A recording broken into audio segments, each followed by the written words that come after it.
Okay, great. I'm just going to start this slideshow. I got to share my screen. And there you are. Can you see my screen? Yep. All right. So this is going to be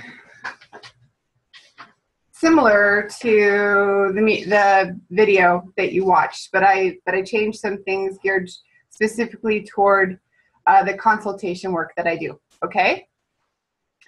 So I'll take you through the consultation proposal, and then I'll jump right into what we can do for Val and Tricia for helping them find another place to live also through this program. Okay? Okay. And how are you doing for time? I've got about a half an hour. Okay, great. So this is me, as you know. I've already told you a lot about this, but I started investing in 2001, transacted over 300 deals and over $80 million in real estate. When the recession hit, we made some tough decisions, decided to downsize basically from a very, very large home into a rent-to-own home that I'd purchased along the way in town in Beaumont. Later on, we decided we wanted to move to Kelowna. Who doesn't want to live in Kelowna, right? But here's the thing, that the house in Beaumont didn't have a lot of equity. So in order to move to Kelowna, we decided to sell the house in Beaumont through rent-to-own. And in order to move to Kelowna and not have to rent, we bought a house in Kelowna through rent-to-own because our credit had been damaged and we'd just been severely affected financially. But we found a house in Kelowna through rent-to-own, picked it, fell in love with it. We still live in it today. The reason I'm telling you this is I didn't just graduate from a weekend seminar on how to do this. I've done this dozens of times. I've done it personally, so I know where people are coming from when they need to sell, and I know where people are coming from when they want to use alternatives to buy. This is an example of Rick and Sue, who I worked with. They didn't have any equity in their house, but they needed to move. I ended up helping them find a way to find an additional $30,000. This is my house in Beaumont. Again, there wasn't any equity. There was a huge payout penalty. And I was able to find another $32,000 using this rent-to-own strategy, the strategy that I want to present to you with regard to your mom's acreage. So that's my house in Beaumont. Are you seeing the slides move? Yep. Okay, I just want to make sure my technology is working. This is just a pain in the butt tenant that I had in Edmonton, or rental property. I ended up finding a good tenant, selling the house to him. I never had to deal with it again until I picked up a $15,000 check at the end of the term. And I'm going to talk a little bit later on about this house as well. So basically what I'm here to buy you and your mom is time. Okay, time to pay the mortgage down, time to let the market recover a bit, and hopefully make what you think is some decent money. So some of the reasons why I like rent-to-own versus other kinds of rentals, primarily for the cash flow, especially in this property. From my analysis, I think that the acreage will cash flow over $700 a month. The mortgage is going to be able to get paid down. I'm going to go over those numbers. But the best thing I like about it is that the property is sold. All right, so there's no worrying. You don't have to pay for a realtor. The buyer already lives there, so there's no moving in, there's no moving out. Every tenant buyer that I work with has some sort of skin in the game. In other words, they give us a down payment. So for this property, I think anywhere from $15,000 to $20,000, maybe even a little more, is realistic as a down payment. I never hear from my tenant buyers. They take care of the properties. They do all of the maintenance. They cover all of the expenses. I deposit their checks on the first of the month. I do check on them every 90 days for the credit repair program to make sure that they're able to exit at the end of the term. And I will ask you and Val to check in on the property every 90 days just to make sure that it's being kept up, okay? But that's all in the paperwork, and any tenant buyer that I work with is prepared for that. most of all, I just like the certainty around this. I feel confident about your mom being able to walk away and knowing that the property is looked after and that her needs are looked after. So the acreage worth probably around $560,000, and I know it's listed for $589,000. So right there is a $29,000 haircut. Where do you find the number 560? It's listed at $590,000. I would think it would sell right now probably for $560,000. Okay, that's just your. That's my guess. I want to know where you got that number from. That's all. No, that makes sense. If it was to sell right now, I would say you could probably get that. And I don't even know for sure. But based on how long it's sat for the price that it's been set at and some of the properties that are listed around it that are listed for similar values, that's just my experience. Yeah, that's just what I want to know, where that 560 came from. Yeah.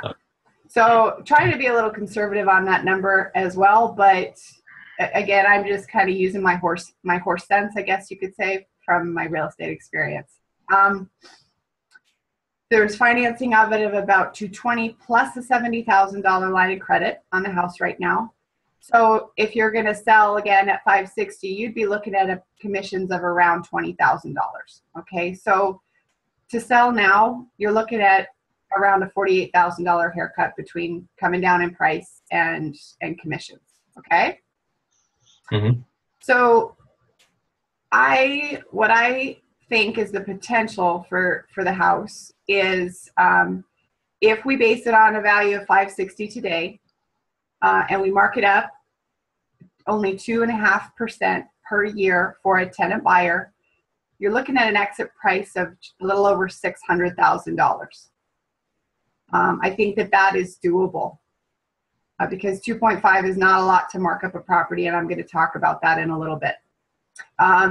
So you're looking at a $42,000 profit right there in 3 years versus selling today. Principal reduction, or the amount of money that the loan is paid down, you're looking at, I think, $20,000. That's based on the information that your mom gave me about the mortgage. It could be a little more, it could be a little less, but I'm thinking it's going to land around that mark. And it's an open mortgage, so if you guys keep it that way, there's not going to be a prepayment penalty. I think that this property will cash flow over $700 a month, around $724, based on what I've kind of done on research-wise on rentals in the area and what properties are going for. So that's cash flow of over $26,000 over 3 years. Okay, so between for you guys, for your mom. Okay. That's before my fees, but I still want to point out that this is, I mean, it's a fair chunk of change that you're looking at if you do use this strategy. So between all three, what I call profit centers, principal reduction, cash flow, and profit, $42,000 in profit, principal reduction of 20, cash flow of 26, that shakes out to be about $88,000. That's an estimate. I can't absolutely guarantee that, but from what I see, I think it's doable.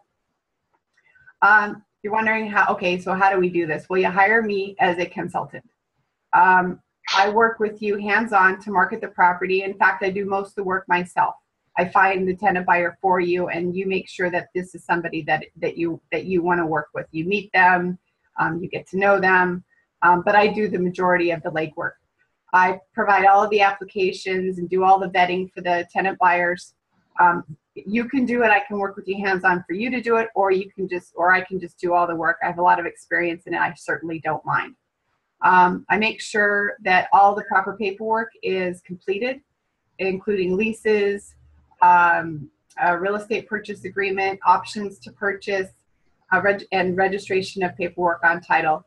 We, of course, work with lawyers to do this, but I'm a good correspondent back and forth just to make sure everything is done properly and in a timely manner. the biggest thing I bring to the table in the time between finding a tenant buyer today and having them close in 3 years' time is my hands-on tenant buyer credit repair program. I know exactly what they need to do in order to get to where they need to be in order to get financing. So as long as we keep on track and they check their credit and are able to provide that for me regularly, we'll know right where they're at all along the way. That way it prevents surprises at the end of the term. A lot of rent-to-own people, they just put the tenant buyer in the house and they say, see you in 3 years. And it's a big reason why 6 out of 10 fall through. So that's a big thing that I bring to the table. So what does it cost? It costs $10,000 to find the tenant buyer, okay? It also costs $1,000 per year for my hands-on credit repair program and $2,000 at the end of the term to make sure that the deal closes. So it's a total of $15,000. The majority of the work is done up front and at the end. So those are the most exciting times of deals like these. The interim time, again, is spent making sure that the tenant buyer is actually on track so that they can close the money at the end of the deal and your mom can get paid. And you're wondering, how do you pay me? Well, I want to show you that I do charge an upfront fee to secure my services. I need another $5,000 once a tenant buyer is placed, and I'll be looking for somebody specifically with over $15,000 for a down payment. So if we do find somebody that has $15,000 down, my upfront fee is covered. $1,000 a year for the hands-on credit repair program. If the property cash flows over $700,000, it really equates to only $83 a month. And then $2,000 again at the end, taken out of closing costs, just to make sure that the deal wraps up. And it is a lot of work, more work than you may or may not know. So I just want to kind of show you how this can easily come out of the money that you're making without it hopefully feeling like you're out of pocket or your mom's out of pocket. So is it worth the cost? That's up to you, whether or not $15,000 to make an extra basically $73,000 is worth it to you and your mom. Okay? So that's the consultation on the property proposal. You follow? Mm-hmm. Okay, great.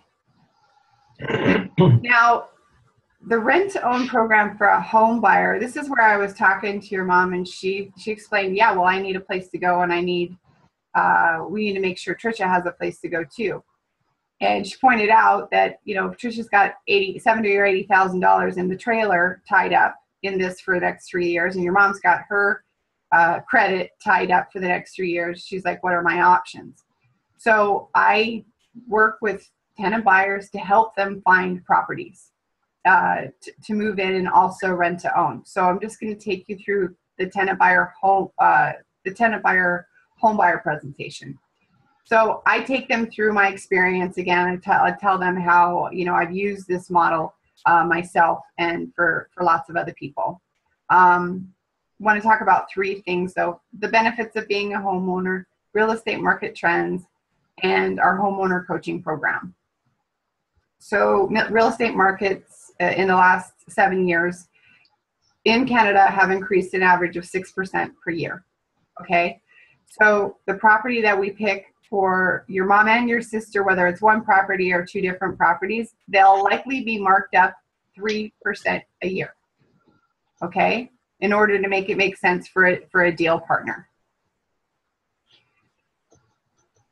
So what I want to point out is what you could potentially save. Let's say they pick a $300,000 property just for example purposes, okay? If they picked a $300,000 property based on historical trends, the likely future value of the house would be around $355,000. That's if values appreciate 6% a year.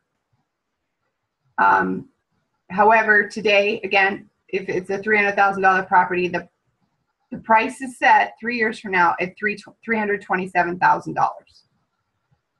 So the potential savings in purchasing this way could very well be $28,000. And it's happened to me in the past, in fact, a lot of times, where the property that they end up buying is actually worth more than what they agreed to purchase it for.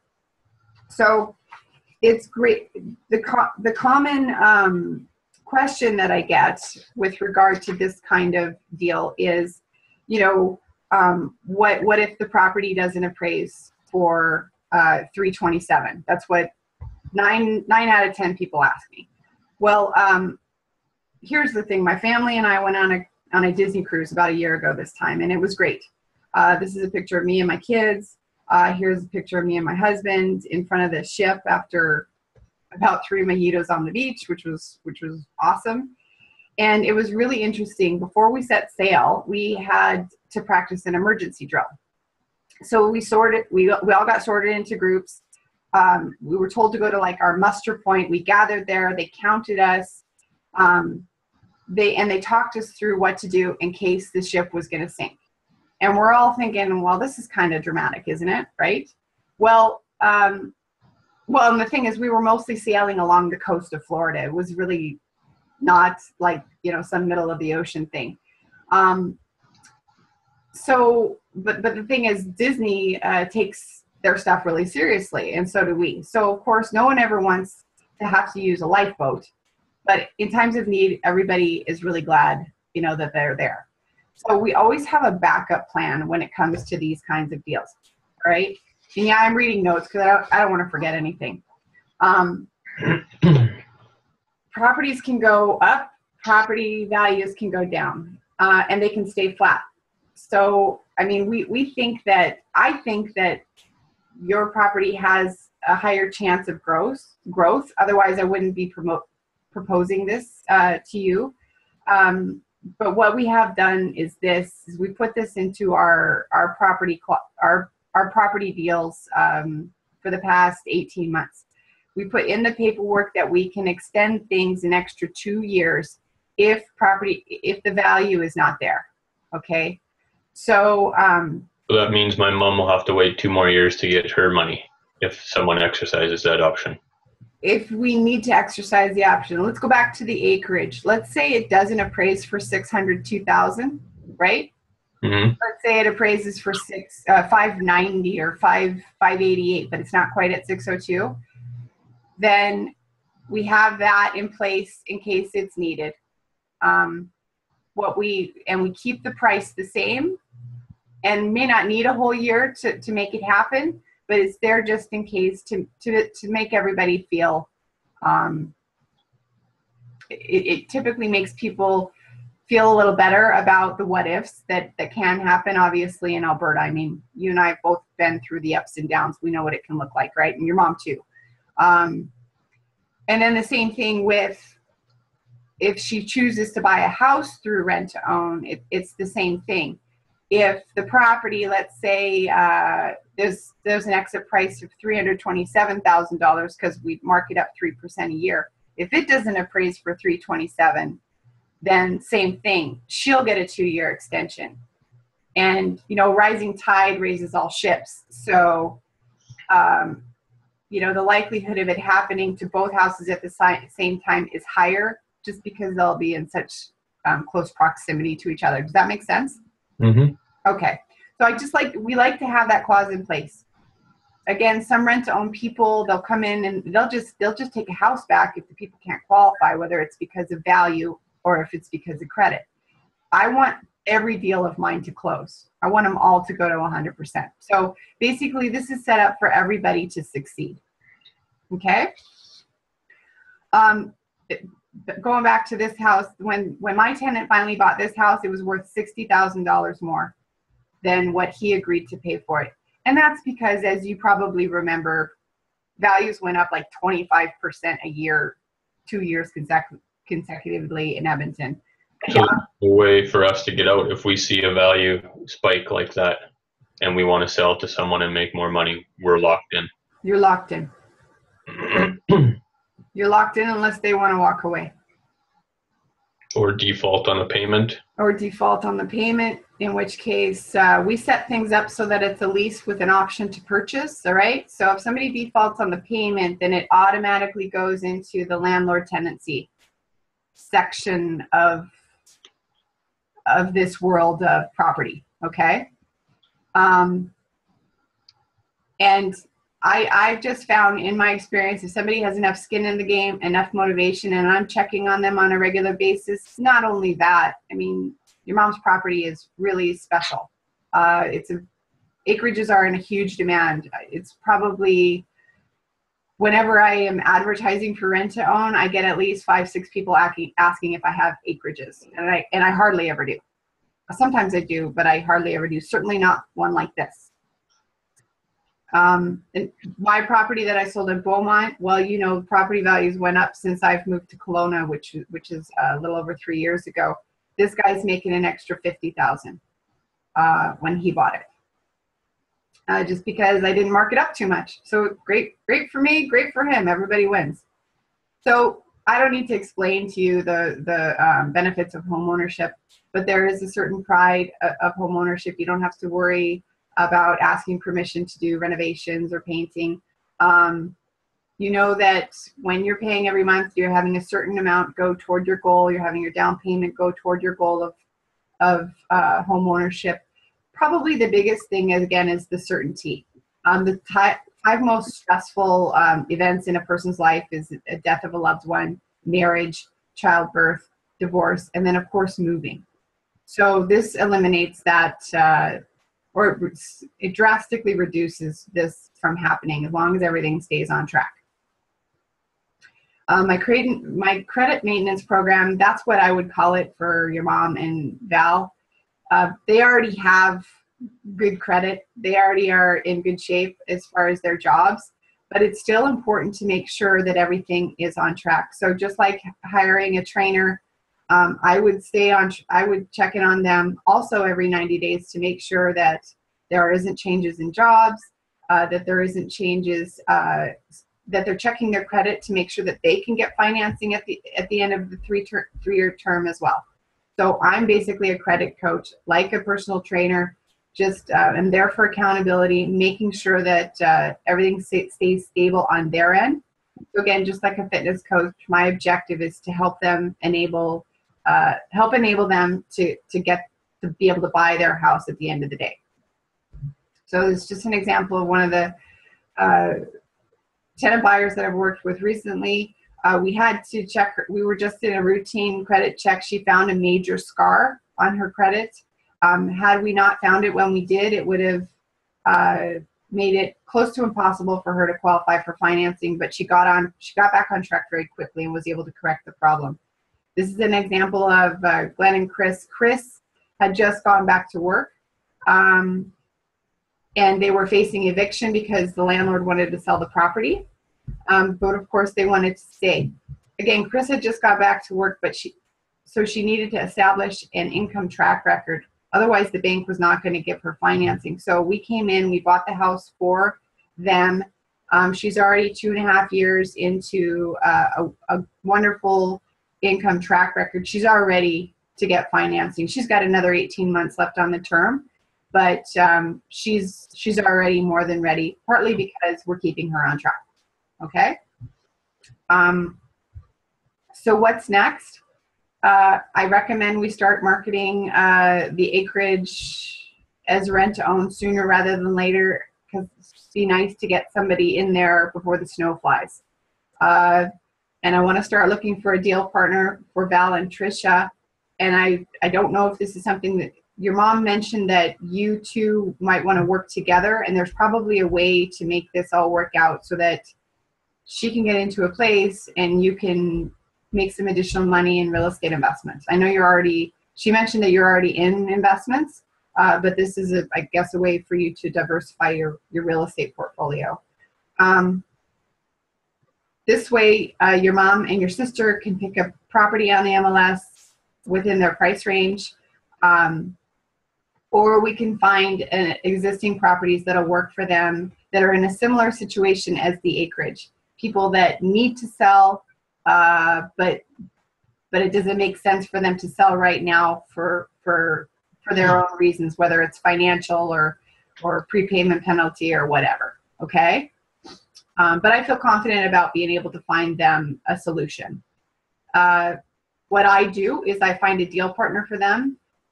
Typically the people that I work with, they want to invest in rent to own because they like the numbers that I showed you earlier. As you can see, there are many profit centers in a rent to own deal. And this can be, though, what can take time. Okay. So I can't guarantee exactly when I will find a deal partner, but I get to work as soon as you guys give me the go ahead. What I'll need to do is basically sell your mom and Trisha, the idea to a deal partner and their situation, which I think will be very easy because they already have good jobs, great credit, and are able to come up with a reasonable down payment. So once I find a deal partner, the deal partner can buy the house for your mom and your sister. And what they'll do is they'll do a rent to own from my deal partner, and I handle all of the paperwork the same way that I do that I propose for the acreage. But the difference is that the deal partner pays me. There's no more money out of pocket from your mom and your sister that doesn't go toward the purchase of the property, just the purchase of the property. All right, so this is just this is my close. So get ready. There's just two types of people. Yes, this makes sense. Let's take it to the next step. Or no, this isn't something that I see as a fit for me. And now is a good time for questions and answers, but I know you don't have a lot of time. And so if you need to reschedule to go over this, we absolutely can. Yeah, you need to put us 3 types of people. Someone else that's going to think about it. So yeah, I need to think more about it. I don't know how urgent my mom thinks she is. I don't know if this is right. The structure on your payment, I think, is a little, I need to review that. Sure. Yeah. Because there's no guarantees, and I would be more comfortable paying upon exit, obviously, than $10,000 out of the gates, and then we're right back where we started in 3 years. So there's things to think about, and Sure. Rob, a friend of mine that called you, he spoke with you. I'm going to lean on him. He's a developer, and he's been in real estate his whole life, so I don't pretend to know any more than I do, and that's nothing. Okay. Yeah, that's fair enough. That's fine. So I need to chat with my mom a little more, maybe chat with Rob a little more. I don't know. Maybe together we can do something similar to this again with her present, and we can not go sales pitch. We can stop, question, stop, question, stop, question throughout the whole presentation. Sure. So that's what I think I'll need anyway. Yep. That'll work out just fine. Okay. Okay, so I'm talking to her this afternoon. Okay. I was supposed to record this meeting, but oh yeah, I did record it. I recorded it. I'm letting you know this. Is it okay if I share this meeting with her, and that way you guys are on the same page? That's okay with you? Sure. Okay. Yep. Great. So yeah, she'll know as much as you know from this conversation, and then we'll decide what to do next. Okay. Okay. Sounds good. Thanks a lot, Steve. Thank you. Yep. Bye-bye. Bye-bye.